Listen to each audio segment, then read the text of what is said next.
Hey everyone, happy Monday and happy Monday motivation. Welcome to the podcast No More Excuses, where we're kicking off the year with a bang and setting you up for your crushing goals and living like the badass you were meant to be, right? We're all badass.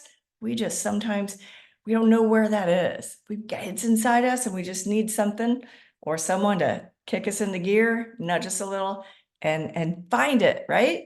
I'm Sandi, the badass business coach. Yes. And I'm here to help you stay focused and motivated to achieve your goals. And like I said, live like the badass you're meant to be. So, what do you want to do this year? How can you do it this year? Well, the last couple weeks, I've started giving out 3 tips. Yes, a lot of times they're business tips, but they're ways to help you grow personally and professionally. And I've got another this week and one more week to finish out the month of January to really help you get going and just make this the biggest, most badass year yet, right? So the last couple weeks were about creating your vision, setting up your goals, and the plan, creating the plan, right?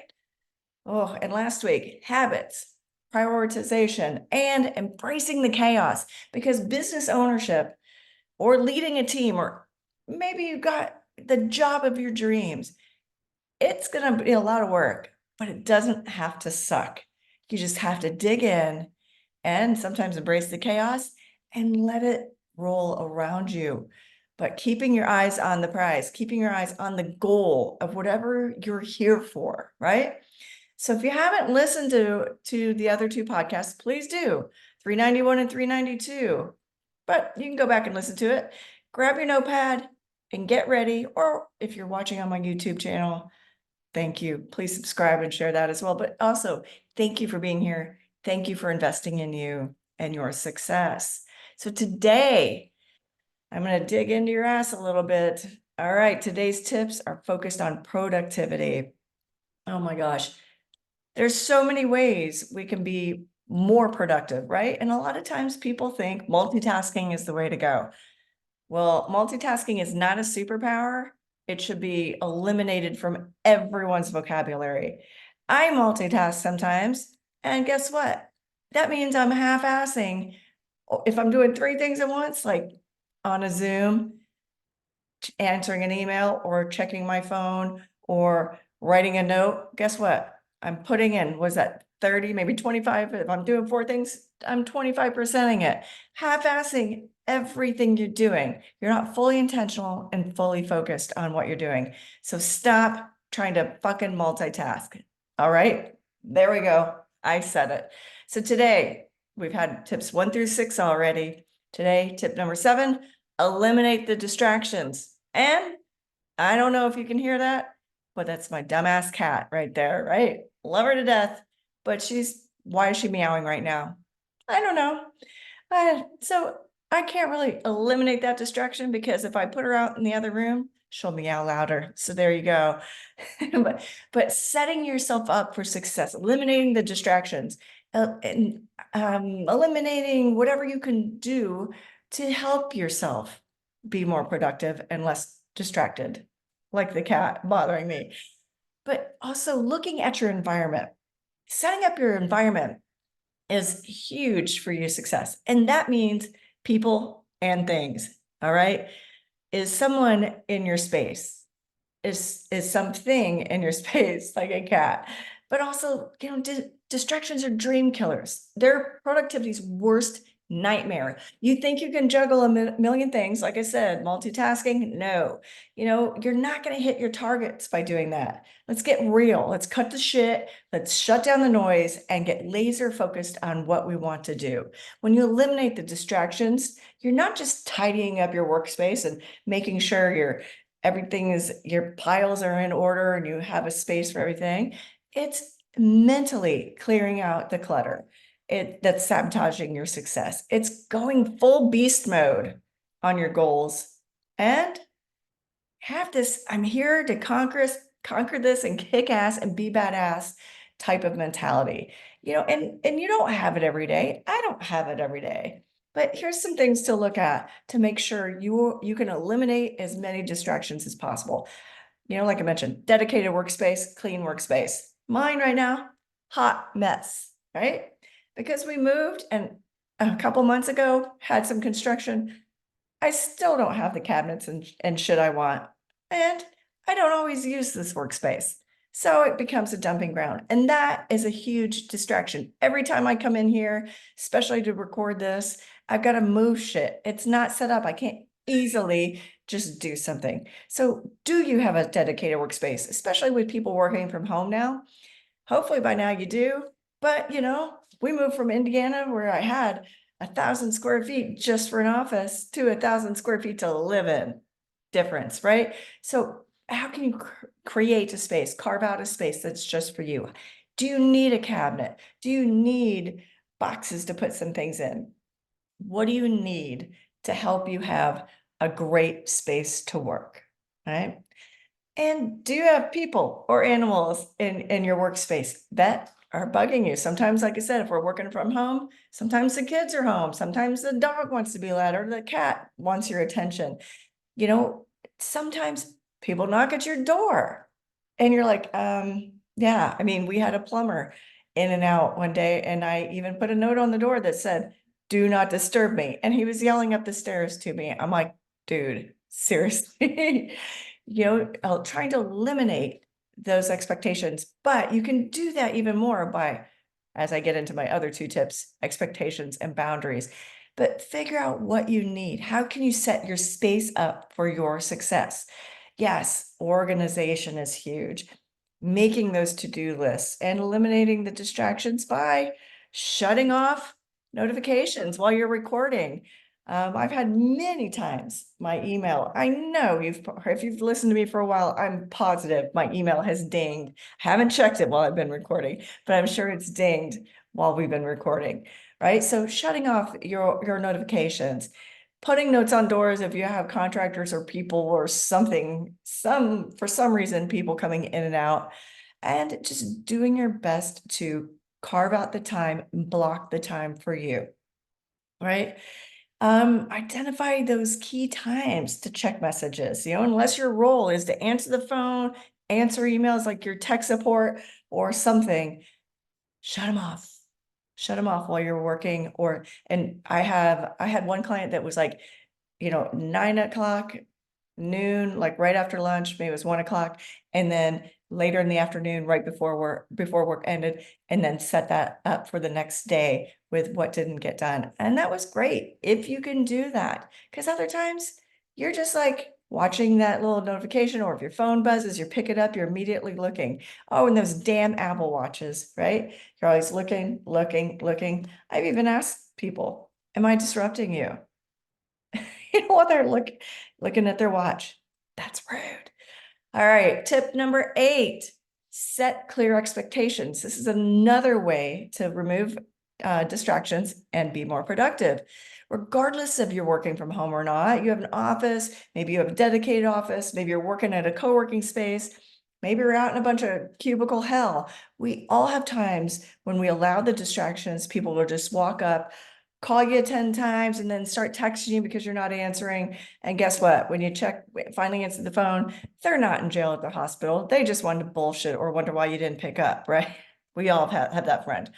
But here's the deal. Setting clear expectations isn't just about being bossy, being bitchy, it's the cornerstone of getting shit done right. It's like giving someone a roadmap to the treasure chest and just saying, hey, matey, it's somewhere out there, right? You need to be specific and direct. And I'm talking about not just saying, hey, get out of my office, I'm fucking working, right? I'm talking about whether you're working on a project, whether you're working on a project, whether you're working on a project with a team, or you're delegating something to someone. That's where you're giving them all the details you can. Talk to them about format, style, and deadlines. When is this due? And if we know that somebody's always late, okay, clear expectations on if you're meeting someone. If you know they're one of those always late people, which I've discussed that, I really can't stand that. Don't just say it's a bad habit. Fix that habit. But if you know someone needs extra time or they're going to potentially be late, cut it short, right? Give them a one less day, but being super clear about this, because I did a talk one time at a conference, and this woman kept saying, well, I can't tell my boss no. Yes, you can. She refused. I said, fine, don't tell him no. Ask him for clearer expectations. If you just dumped 5 or 10 projects on your desk, ask him to be clear, because you can't just dump them. So if you do this, don't do this. With those projects, be clear on the expectations. When did they do? Because back to tip number 5, how can you ruthlessly prioritize if you don't know which project is more important? Which one has the hierarchy, right? Again, so set clear expectations. Whether it's, you're, like I said, you're the one giving the project, you're working on a project and you need dedicated quiet time, or you are working with a team and everyone needs to know what they have and have to do, and by when. Clear expectations. Use your words, but also put it in writing, because somebody will say, that's not what I heard. Guarantee it, right? Tip number 9, create strong, healthy boundaries. Oh my God, boundaries. I had a client years ago, and actually one recently, I forgot about this, where he works from home. And it was like almost the same person. That's why I said years ago, but they're almost identical. They both work from home. Both of them have little kids and a wife that takes care of the kids, which is hands down a harder job. However, they bug him constantly. They think just because he's working from home, his office is in the garage, they converted the garage to an office, that he can be bothered at any time. And this was previous client and current client. No, set the boundaries up to where I am working. It's sort of like expectations, but you're letting them know, here are the boundaries. I'm working from this time to this time. I will come into the house for lunch, or I will come to you there, because they can't just barge in when he's on the phone or on a Zoom call, or I don't know, working hard on a project, because one is in IT and honestly, the other one was an electrician. And he ran his clients or his teams and staff from his home, which is fine, because then he had to go out to the field. So, hey, set up those boundaries. And another client who was the HVAC, it's interesting, these are all men. He would get bombarded every time he walked into the door with questions. I have this, can I have a second? I have this. And he's like, I just need to have some solid time. So what we came up with, putting a whiteboard outside of his door, right? And then his staff knew if his door was closed, if it was open, fair game. If it was closed, that meant you need to write your name on the whiteboard. And if it's not a private matter, you put down what you want to discuss. So he can then, whether it's get the information you need or just be mentally prepared for when it was your turn for him to talk with. And that changed his stress level tremendously. And it also just changed the dynamic of the team and their relationship, because they didn't feel like they were bugging him and he wasn't like, okay, and try to fake it, try to have the poker face, because you can't, right? Try to create schedules if you're working from home or in the same area, so you're not having multiple, virtual calls at the same time. But those boundaries are so important, right? Those boundaries are just what it's going to take. And all this is, to help you with productivity, creating solid, healthy boundaries, developing and, just identifying those clear expectations and eliminating distractions. They'll all help eliminate distractions. And guess what? More productive, more efficient, more money, right? Or maybe you have all the money you need. You just want more playtime, more time with the family, more time to come out of the garage and be with the family and spend time with the family, right? Less time being stressed and annoyed. So bonus tip number 1, stop making excuses when you allow someone or something inside those boundaries, or to fuck up your expectations or not listen because you didn't write it down as well. And be a distraction. Stop making excuses that they disrupted your day because you allowed it. Think about that one. And bonus tip number 2, take action, right? None of these tips will mean a damn thing unless you take action. So which one are you going to work on? Like I said, they all sort of play into each other, but pick one. If you're bad about telling people no or not right now, if you're bad about really explaining things to people about what needs to be done and by when, if you're frustrated with your team when they never get something done on time, how can you go back and talk to them? How can you be more clear? Write it down with your expectations. All right. So if you need all these tips, want all these tips, as a reminder, go to my website, badassbusiness.coach, click on the email link that it says top 10 tips, and I will send you a PDF of all of them with even more tips and tricks and stories like that, ways I've helped people work through their challenges of not making enough money, not reaching their goals because they've allowed distractions, because they weren't clear on their expectations and they were disappointed in others and themselves, and allowed people to just walk in and bug them when they're in the middle of things. Yes, it's so easy to pick up your phone and look at it while you're doing something else, or I won't check my email on my computer, but you grab your phone, right? So thinking about that, how are you going to eliminate distractions? By having clearer expectations and stronger boundaries. That's it for today. And the biggest thing, don't make excuses when you allow someone else to screw up your day. All right. Have a great weekend. I look forward to hearing from you. Cheers.